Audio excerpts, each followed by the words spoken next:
প্রিয় দেশবাসী, আসসালামু আলাইকুম।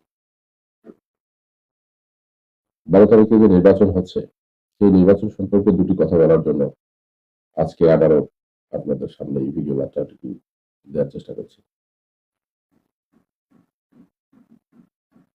বর্তমান সরকারের যে ডিজাইন, যে পরিকল্পনা, যে ষড়যন্ত্র, তার মধ্যে দিয়ে বঙ্গবন্ধু কন্যাকে দেশটাকে বাধ্য করা হয়েছে এবং সেই সঙ্গে আওয়ামী লীগের অসংখ্য নেতাকর্মী জেল, জুলুম, হত্যার, ধর্ষণের শিকার হচ্ছে প্রতিনিয়ত।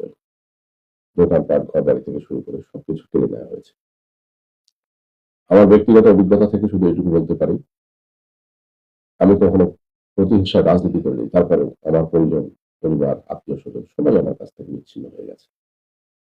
যে মানুষগুলোর সঙ্গে আমার আত্মার সম্পর্ক ছিল, যে মানুষগুলোর সঙ্গে আমার হৃদয়ের সম্পর্ক ছিল, সেই মানুষগুলো আমার কাছ থেকে অনেক দূরে চলে গেছে। প্রতিহিংসার রাজনীতি এবং প্রেশার প্রয়োগের এই রাজনীতি তাদেরকে বাধ্য করছে এই দুঃসময়ে তাদের চিন্তার বাইরে, তাদের মতের বাইরে গিয়ে একটা অবস্থান নিতে। আমি বাংলাদেশের মানুষকে শুধু এইটুকুই বলতে চাই যে আওয়ামী লীগকে বাঁচাতে শুধুমাত্র আপনাদের একটি পদক্ষেপ, একটি উদ্যোগ,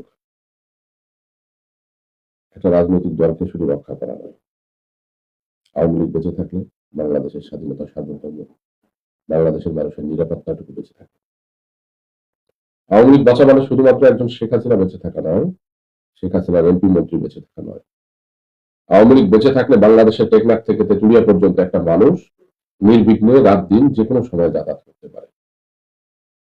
বর্তমানে যারা ক্ষমতায় যেতে চাচ্ছে তাদের একমাত্র উদ্দেশ্য রাষ্ট্রীয় ব্যবস্থায় গিয়ে নিজেদের সহায় সম্পদ শক্তি বৃদ্ধি করা, সেই সঙ্গে আমাদের চরম শত্রু পাকিস্তানের কাছ থেকে প্রেসক্রিপশন নিয়ে এই দেশটাকে তালেবানি, আফগানিস্তান এবং পাকিস্তানের মতো একটা বর্বর জাতিতে রূপান্তরিত করা, এবং যেখানে জঙ্গিবাদ নামক শব্দটা যুক্ত হয়ে এর পরবর্তীতে যারা হয়তোবা আপনাদের মাথার উপরে চেপে বসবে, সে ধারণাটুকু হয়তোবা আপনারা কিছু কিছু মানুষ ইতিমধ্যেই পেয়েছেন।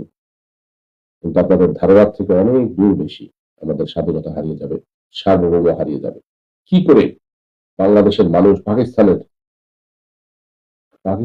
কথাবার্তা, পাকিস্তানের সহযোগিতা, পাকিস্তান থেকে আসা সেনা প্রধান, সেনা বাহিনীর উচ্চপদস্থ কর্মকর্তা অথবা পূর্ব প্রধানমন্ত্রী তাদেরকে লাল গালিচা সম্বর্ধনা কি করে? এই তো কয়েক বছর আগেই ৭১ ঘটে গেছে এই দেশের মানচিত্র নিয়ে।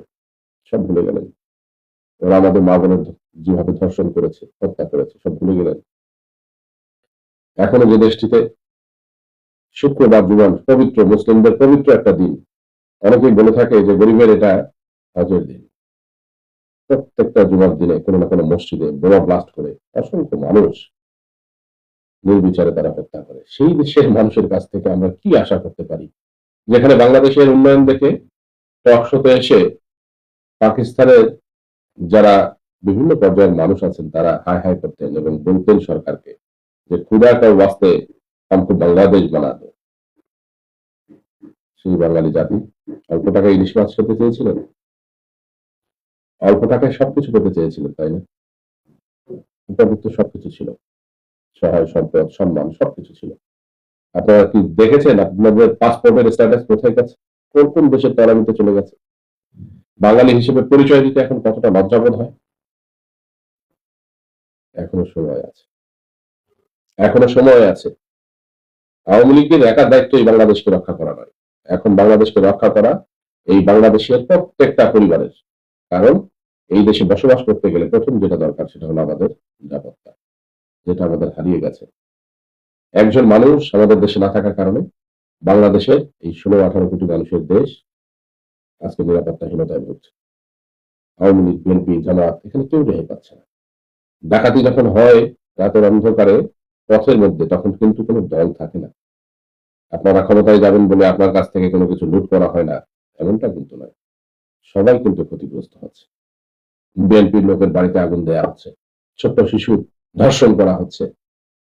আর আওয়ামী লীগের কথা নাই বা বলি, কারণ আওয়ামী লীগ তো সেই সুদীর্ঘ সময় থেকে রক্ত দিয়ে দিয়ে আজকের এই জায়গাতে আসা মানুষ। আওয়ামী লীগের দেহে তো কোনো কষ্টের চিহ্ন নাই। আওয়ামী লীগের দেহটাই একটা ইতিহাস। আওয়ামী লীগ যারা করে তারা প্রত্যেকটা মানুষ একটা ইতিহাস বহন করে, প্রত্যেকটা মানুষের হৃদয়ে এরকম অসংখ্য আঘাতের চিহ্ন আছে। আমরা তো আঘাতকে বুকের বাম পাশে ধারণ করে নিয়েই এই দেশের মানুষের জন্য কিছু করার চেষ্টা করে গেছি সবসময়। সেই আওয়ামী লীগের কথা আর কি বলবো? এই প্রহসনের নির্বাচন থেকে সরে দাঁড়ান। হানা তো দূরের কথা, আমাদের খুব পরিচিত একটা মার্কা নৌকা। স্বাধীনতার নেতৃত্ব, এই দেশের স্বাধীনতা যুদ্ধের নেতৃত্ব দানকারী দল বাংলাদেশ আওয়ামী লীগ। এদেশের মুক্তিযুদ্ধকে সর্বোচ্চ সম্মান দেওয়ার দল আওয়ামী লীগ। এদেশের খেটে খাওয়া সুবিধা বঞ্চিত মানুষের পাশে দাঁড়ানোর দল আওয়ামী লীগ। এই আওয়ামী লীগ কোনো বড় লোকের দল নয়, কোনো পুঁজিবাদের দল নয়। এ দল সুবিধা বঞ্চিত একদল মানুষের দল। আওয়ামী লীগ তাই করে গেছে সারা দেশের মানুষের জন্য, যেখানে কারো ঘর নেই, বিদ্যুৎ নেই, রাস্তা নেই, সবকিছু করেছে। আজ সেই আওয়ামী লীগ মুছে ফেলার চেষ্টা করা হচ্ছে। তার মানে বাঙালির স্বপ্ন, বাঙালির সম্ভাবনা, বাঙালির নিরাপত্তাটাকে চিরকালের জন্য কেড়ে নেওয়ার একটা নীল নকশা চলছে। আওয়ামী লীগকে বাঁচাতে কোনো কিছু করার দরকার নেই। শুধুমাত্র ভোট বর্জন করলেই ওরা বুঝতে পারবে এদেশের কত সংখ্যক মানুষ এখনো বঙ্গবন্ধুকে লালন করেন, এখনো একজন শেখ হাসিনাকে ভালোবাসেন। সর্বোপরি আওয়ামী লীগের একজন ক্ষুদ্র কর্মী হিসেবে গর্বের সঙ্গে বলতে পারবো পুরো পৃথিবীর কাছে আমরা মিথ্যা বলি নাই। বাংলাদেশের এখন পর্যন্ত 51% বা তার থেকে অনেক বেশি মানুষ মুক্তিযুদ্ধকে লালন করে, আওয়ামী লীগকে লালন করে, আওয়ামী লীগকে সমর্থন করে। আপনাদের ভোটকে বর্জন, আপনাদের ভোট থেকে বিরত থাকাটাই আজ বাংলাদেশকে রক্ষা করবার মূল হাতিয়ার হিসেবে কাজ করবে। আমি জানি না আমার এই কথাগুলো দীর্ঘদিন পরে আপনাদের সামনে আসলে বিধ্বস্ত অবস্থায় আসছি। আমার চেহারা, আমার অবয়ব কিছুটা পরিবর্তন, কারণ আমি আমার রাজনৈতিক জীবনে কখনো কল্পনা করি নাই, বিশ্বাস করি নাই। আমি যেহেতু অত্যাচার করে যাই মানুষের প্রতি, আমার উপরে অত্যাচার হবে না, আমার প্রতি অবিচার হবে না, এটাই স্বাভাবিক।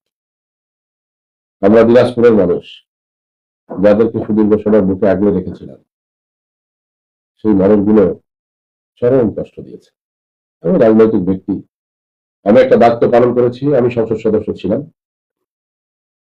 আমার হয়তো বা দলীয় কারণে আমার অপরাধ কোথাও না কোথাও হয়তো বা থেকেও থাকতে পারে।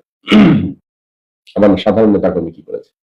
আমার নামে আরো 100টা 150টা মামলা, 200 মামলা দেন না কেন ভাই? আমি সেই মামলা আমার কাছে নিতে চাই, কিন্তু আমার সাধারণ কর্মী, ছাত্রলীগ, যুবলীগ, যারা করোনার সময় কাঁধে করে অসংখ্য মানুষের জন্য সহযোগিতা পৌঁছে দিয়েছে, যারা বন্যায় খিচুড়ি রান্না করে অসংখ্য মানুষের ঘরে ঘরে দাঁড়ে দাঁড়িয়ে গিয়ে পৌঁছে দিয়েছে, তখন তো আপনারা ছিলেন না। আজ সেই ছেলেগুলো, সেই মানুষগুলো বাড়িতে থাকতে পারছে না। ছাত্রলীগ, যুবলীগ, স্বেচ্ছাসেবক লীগ, এমনকি মহিলা লীগ পর্যন্ত ঘর ছাড়া করেছেন আপনারা। বাংলাদেশের রাজনৈতিক প্রেক্ষাপট কোনো রাজতন্ত্র নয়, রাজার পরে রাজা, রাজার পর রাজার সন্তান অমুক তমুক আসবে, এইভাবে বাংলাদেশ চলে না। এই জোয়ার ভাটার দেশ, গণতন্ত্র প্রতিষ্ঠা হবেই। আর বাংলাদেশের জনগণ এই জোয়ার ভাটার মতোই প্রত্যেক বেলাতেই কিন্তু পরিবর্তনশীল। তখন কি হবে? যদি আমরা আপনাদের চরিত্রে পতিত হই, আপনারা যা করে গেলেন, একটা বাড়িতে বৃদ্ধ বাবা মা, ছোট ছোট বাচ্চারা থাকে, বোন ভগ্নীরা থাকে, সহধর্মিণী থাকে, সেই বাড়িতে আগুন জ্বালিয়ে দিলেন, বাড়িটাই পুড়ে ফেললেন। আমরা তো কখনো বাড়ি পুড়াইনি।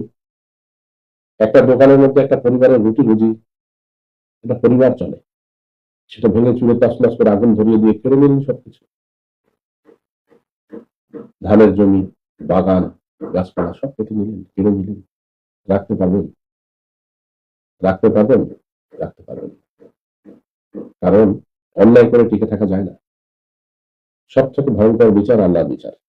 আওয়ামী লীগকে আল্লাহ খুব ভালোবাসে, যার কারণে এই দিনটা আওয়ামী লীগের দেখার দরকার ছিল। এই কারণে যে আওয়ামী লীগের মধ্যে থেকে আমরা অনেক চেষ্টা করেছিলাম একদল দালাল, চাটুকার, বেইমানকে বের করে দেওয়ার জন্য, পারি নাই। তাদেরকে চেনা যেত, তাদের বিরুদ্ধে অ্যাকশন নেওয়া যেত না। কিন্তু এই সময়ে আওয়ামী লীগের দালাল, চাটুকার, সুবিধাবাদীদেরকে আমরা খুব স্পষ্টভাবে একদম কাঁচের মতো, স্বচ্ছ পানির মতো দেখতে পাচ্ছি। আগামীর আওয়ামী লীগ পরিচ্ছন্ন এবং অনেক বেশি শক্তিশালী একটা আওয়ামী লীগ বাংলার মাটিতে প্রতিষ্ঠা পাবে ইনশাআল্লাহ। আমি বিনয়ের সঙ্গে সকল দেশবাসী তথা আমার নির্বাচনী এলাকার সকল মানুষকে বলবো, যদি বঙ্গবন্ধু কন্যার পক্ষ থেকে, আওয়ামী লীগের পক্ষ থেকে আপনাদের জন্য ন্যূনতম আমরা কোনো কাজকর্ম করে থাকি, দয়া করে এই দেশটাকে রক্ষা করার জন্য, এই দেশের মানচিত্র যেন ইজারা দিতে না পারে, এদেশের মানুষের অন্যায়ভাবে অবিচারভাবে যেন হত্যা করতে না পারে, এদেশের মানুষের সহায় সম্পদ নিয়ে যেন কেউ ছিনিমিনি খেলতে না পারে, এই জন্যই অন্তত পক্ষে এই প্রহসনের নির্বাচন বর্জন করার জন্য আকুল আবেদন জানাচ্ছি। সবাই ভালো থাকবেন, সুস্থ থাকবেন, সবার মঙ্গল কামনায় আমার কথা এখানে শেষ করছি। আসসালামু আলাইকুম, আদাব, জয় বাংলা, জয় বঙ্গবন্ধু। ধন্যবাদ সবাইকে।